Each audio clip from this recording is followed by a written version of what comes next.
मैं कमलेश भक्ति माता वैष्णो के चरणों में प्रणाम करती हूँ, मेरा प्रणाम स्वीकार हो।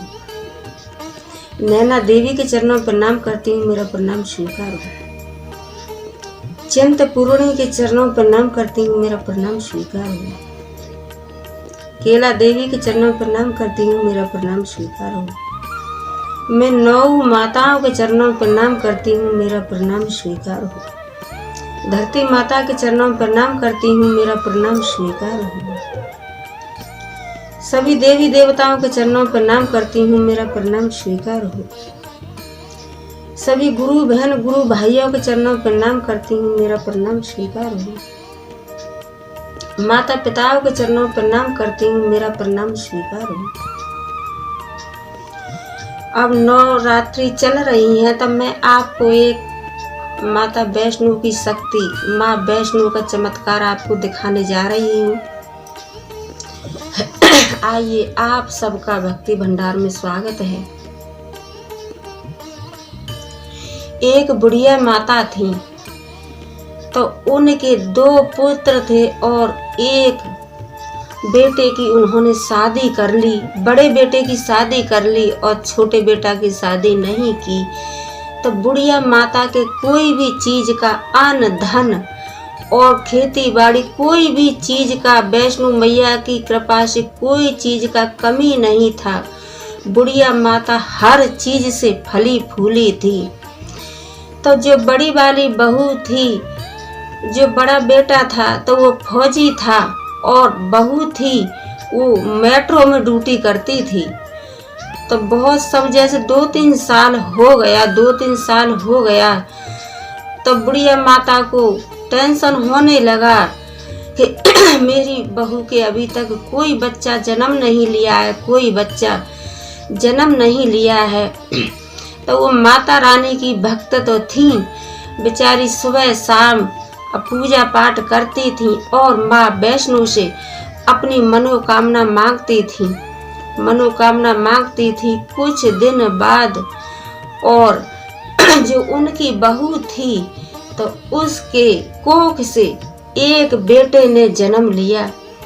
बेटे ने जन्म लिया, लेकिन बेटा 6.5 महीना का ही जन्म ले लिया।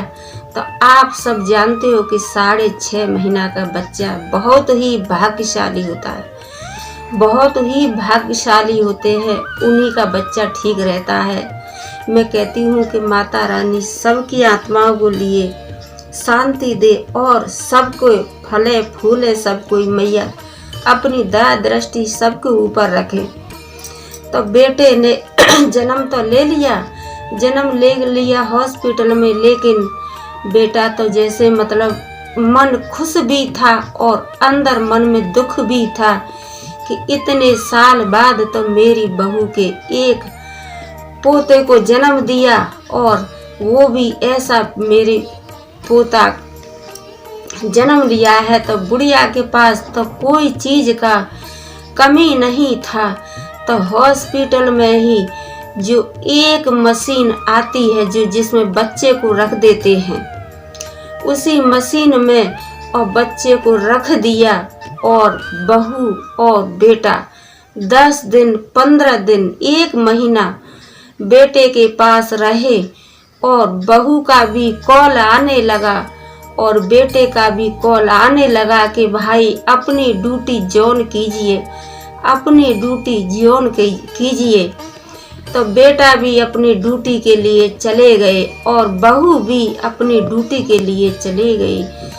तो जो बुढ़िया माता थी वो वैष्णो मैया का पूजा पाठ करती थी और हर समय माँ वैष्णो से ही अपनी लगन लगाती थी और वही कहती थी कि हे माँ वैष्णो, आपने मेरे को एक पोता दिया, लेकिन पोता आपने ऐसा दिया कि बस मैं क्या बताऊं। हे माता रानी, मेरे पोते को ठीक कर दीजिए, सही कर दीजिए। इसी तरीके से बहू बेटा दोनों अपना ड्यूटी पर चले गए। क्यों कि उनके साथ में भी मजबूरी थी, क्योंकि ड्यूटी पर नहीं जाते तो उधर भी जाना जरूरी था। इसीलिए बुढ़िया माँ अपने पोते के पास आती और जाती रही। इसी तरीके से अपने माँ वैष्णो का और पूजा पाठ अपना करती रही और माता जी से अपना प्रार्थना करती रही कि हे माँ वैष्णो, हे माता रानी मेरे पोते को ठीक कर दीजिए, हे माता रानी मेरे पोते को ठीक कर दीजिए। इसी तरीके से बुढ़िया माता को और 6 महीना हो गया। 6 महीना बाद और बुढ़िया का जो पोता था वो ठीक हो गया और डॉक्टरों ने कॉल करके बुढ़िया को बुलाया और उसके बेटे को भी और बहू को भी बुलाया और सब बेटे के पास हॉस्पिटल में सारे आदमी पहुंचे और अपने बेटे को, अपने पोते को धूमधाम से लेकर के आए और हंसी खुशी रहने लगे। तो यही कहते हैं कि जिसके ऊपर माता रानी का हाथ होता है उसको कभी कोई कुछ बाल बांका नहीं कर सकता है। पैसा खर्च हुआ लेकिन कोई बात नहीं, माँ वैष्णो की कृपा से बुढ़िया का पोता और उनका बेटा अच्छी तरह से हॉस्पिटल से निकाल करके घर लाए और खूब धूमधाम से उसका नामकरण किया और माता रानी का जागरण किया और भंडारा किया और माता रानी ने उनकी मनोकामना पूर्ण कर दी।